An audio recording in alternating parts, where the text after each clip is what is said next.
Hello students, আজকে আমরা এই কোশ্চেনটা করব। এটা হচ্ছে নিট এবং জেই খুব ইম্পর্টেন্ট একটা প্যাটার্ন। তো এখানে দেখো টিটা ফাংশন অফ এক্স দেওয়া আছে এবং এখানে আমার অ্যাক্সেলারেশন বের করতে বলেছে। তো এই ধরনের কোশ্চেনগুলো স্টুডেন্টরা জেনারেলি যেটা করে যে এখান থেকে তুমি ভেলোসিটি বের করবে, তারপর হচ্ছে অ্যাক্সেলারেশন বের করবে, কিন্তু সমস্যা হচ্ছে এখানে টি এর ফরম্যাটে দেওয়া আছে। তাহলে তুমি কিভাবে করবে? আলটিমেটলি তুমি এটাকে করতে গিয়ে কমপ্লিকেটেড করবে এবং লাস্ট পর্যন্ত অ্যান্সার মেলাতে পারবে না। তো এটার একটা শর্টকাট ট্রিক আছে, সেই ট্রিকটা আজকে আমরা শিখবো, যেটাতে খুব সহজে করা যাবে। তো এটা তখনই লাগাবে যখন টিটা ফাংশন অফ এক্স দেওয়া থাকবে। তো এই প্রথম আমরা এটা বুঝে নিই যে এই যে নেচারটা আছে, এই গ্রাফের নেচারটা কিরকম হবে। তো এখানে দেখো দুটো টার্ম আছে, একটা হচ্ছে এক্স স্কোয়ার টার্ম আর একটা হচ্ছে এক্স টার্ম। তো এই দুটোর মধ্যে ডোমিনেন্ট টার্ম কোনটা হবে? অবশ্যই এক্স স্কোয়ার। তাহলে টি আর এক্স স্কোয়ারের মধ্যে রিলেশন কিরকম রয়েছে?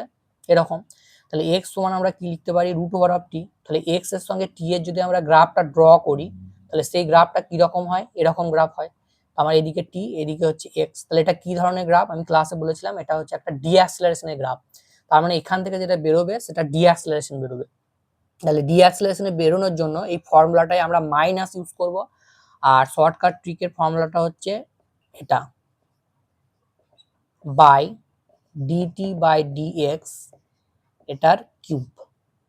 এবার এই জিনিসটা মানে দেখো ভি ইকুয়াল টু আমরা জানি ডিএক্স বাই ডিটি। তাহলে এখানে v cube, v to the power -3 বসবে।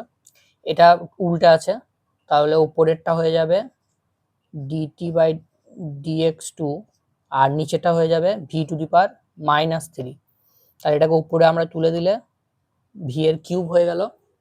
আর এখান থেকে তুমি এবার এইটা বের করে নাও। তাহলে এটা ডবল ডেরিভেটিভ, প্রথমে ডেরিভেটিভ করবে এটাকে, তাহলে 2mx বেরিয়ে যাবে।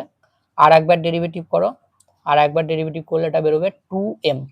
তাহলে ফাইনাল অ্যান্সারটা হয়ে যাচ্ছে 2m, মাইনাসটার সামনে বসে যাবে। তাহলে এ ইকুয়ালস টু হয়ে যাচ্ছে -2m ভি কিউব।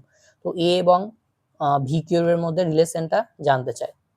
এটা আমরা দেখো এই ট্রিকে তোমরা করবে, তাহলে খুব সহজে করবে। আর না হলে এটাকে আলাদা আলাদা করে ডিফারেন্সিয়েশন করে করতে গেলে অ্যান্সার তো মেলানো হচ্ছে খুব কঠিন, এবং পরীক্ষা হলে সেটা তোমরা করতে পারবে না সাধারণত যেটা হয়।